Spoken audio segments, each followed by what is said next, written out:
Paul Rieckhoff is the Executive Director of Iraq and Afghanistan Veterans of America.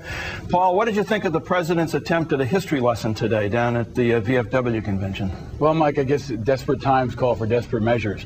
It seems like they're pulling out all the stops, and since Bush has repeatedly refused the analogy between Iraq and Vietnam, I was pretty surprised. He hasn't served on the ground in Vietnam.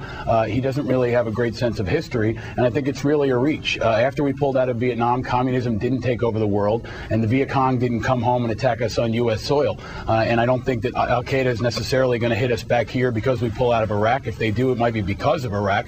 And I think it's a really convoluted argument and a sign of a real desperate attempt on the administration to try to win over the American people. Did you get a chance to either listen to the President or perhaps read the text of his remarks today? I did, and the thing that really upset me, to be honest with you, Mike, is the fact that he spoke to the largest gathering of veterans in America and didn't talk about veterans issues. He didn't address the two pressing issues facing the veterans of this country. The fact that the Secretary of VA, Jim Nicholson, has resigned, and we don't know who the replacement's going to be, and Walter Reed. He didn't mention Walter Reed, he didn't talk about how he's going to fix it, and he didn't mention the Dole-Shalala Commission, which laid out 6 very clear steps that can be implemented to fix the problems of Walter Reed. The ball is in his court, and we're waiting for him to implement the Dole-Shalala recommendations, and he didn't even mention it.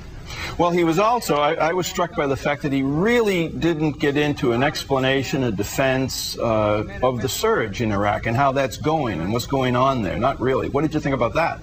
If I was him, I wouldn't put my eggs in that basket either, necessarily. I think the surge has shown some incremental security improvements in places like Anbar, but it's not a comprehensive solution. It's not the silver bullet that's going to fix everything in Iraq and give every kid a puppy. It's another piece of middling around the edges. It may show incremental improvements, but it's not going to solve the political problems that are really at the core of what's happening inside Iraq.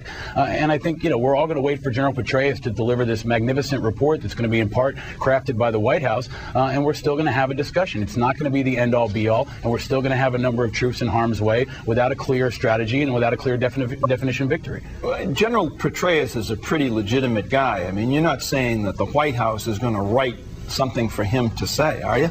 I think his report's definitely going to go by the White House. It seems like they're rolling him out here to be their fall guy. It reminds me of when they rolled Colin Powell out to the UN to make the case for weapons of mass destruction. It's really a desperate measure, I think.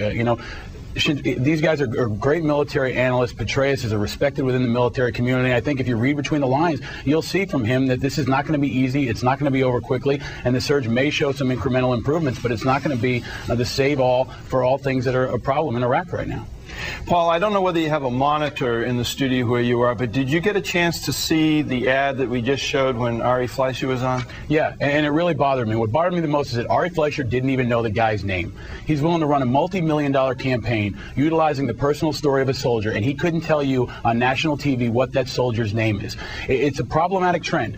People on both sides of the aisle, but especially the president and this administration, have continued to use troops as a political prop, as a backdrop for political rhetoric. It's why the president gave such an impassioned speech today in front of the VFW. It's why this ad carries so much weight at a visceral level, and it really bothers me because our troops are not political props and they're not chew toys.